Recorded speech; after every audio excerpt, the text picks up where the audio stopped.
doing?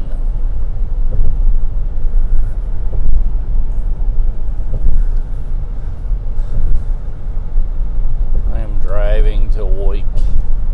Woo-hoo. But I'm really excited about something. Capability.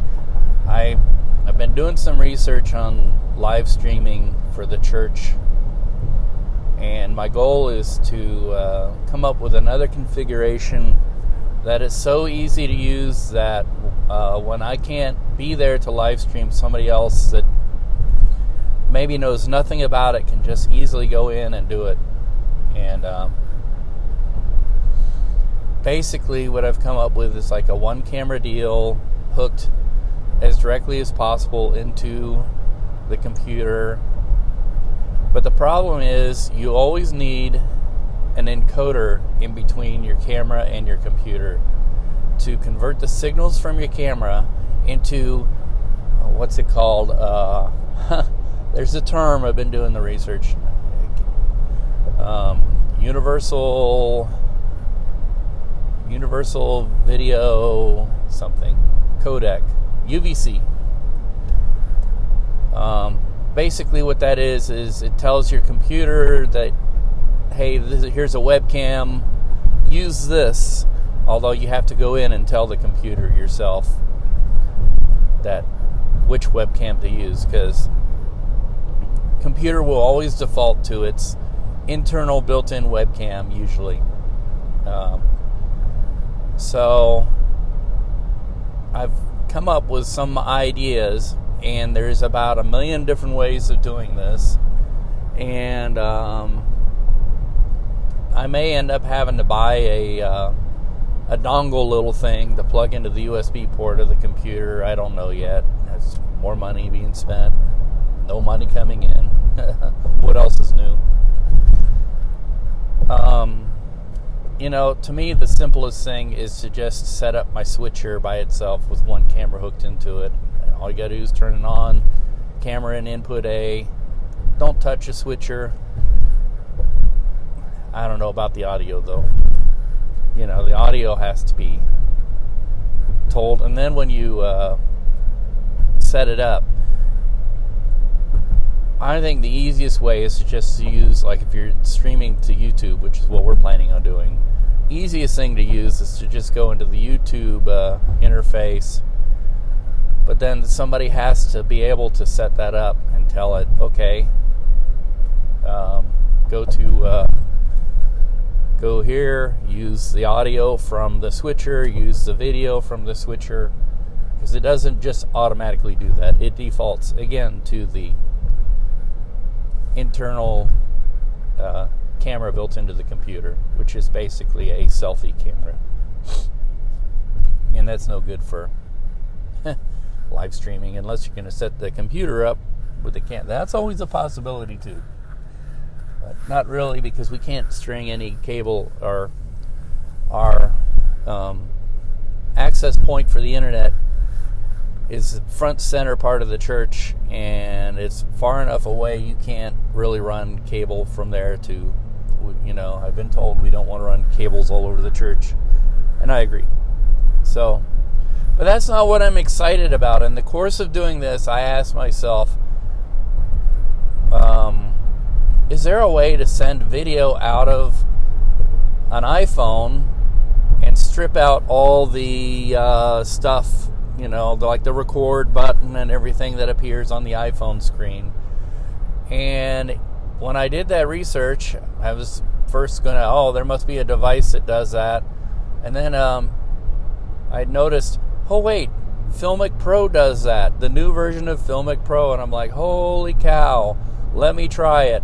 So with the addition of a dongle device on the side of the iPhone, which basically has the video output and a charging input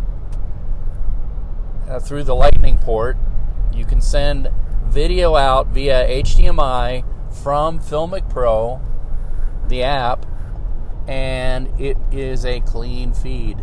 And I'm so excited about that for so many different applications. First off, the iPhone 12, the new version of the iPhone, has 4 really good looking cameras built into it. So that's 4 times, so when I want to run it with my my switcher, I can run it straight out of the iPhone and treat my iPhone as a video camera. That saves a lot of time and money, because you're always carrying an iPhone around with you if you have an iPhone. But Filmic Pro also works with non-iPhones too, which is neat. It's good to know kind of thing. Most people wouldn't have Filmic Pro. They're not as much into the video as I am, and so they don't carry it. And most people, if you said, hey, bring your phone, but go buy Filmic Pro, I forgot how much it costs, but if it costs anything, any app costs anything, it's too much to ask of most people. They say, I'm not buying anything. So, yeah. So, and I've tested it. I've got it to work on this iPhone, my my iPhone 7, and I know it'll work on my iPad. So there's 3 cameras ready to go, and there are 3 things that can be carried around in a small case, and one's actually in my pocket all the time. And so when I need to go set up, I just have to get 3 of these, 2 more of these dongles. I already have 1. They're not really cheap, but whatever. We get 2 more of these dongles, and I'm ready to go. And the, of course, the HDMI cables. And I think I can cut down on the cable management problem and have a very simple, easy to set up that will go just about anywhere I want to. And it's pretty exciting for me because I'm trying to do that, live stream or record people's meetings and all sorts of things, events and stuff like that. And, carrying big cameras, although it looks impressive and is a visual cue that you are a quote-unquote professional, actually is kind of not necessary and very cumbersome, and oftentimes will lead to failure because these big cameras, there's so many things that can go wrong with them, whereas an iPhone, just keep it charged up or bring your charger with you, which is what I do every time. Anyway, so that's exciting. I'm running long. I'm almost on my way, all the way to work. And, of course, I'm running late, as always. But, on the way in, I wanted to mess with this. I found my other dongle, one that charges and on one side and puts the microphone on the other side. I may throw this whole video out if the microphone doesn't work, because these dongles don't always work the way they should. And I realize why.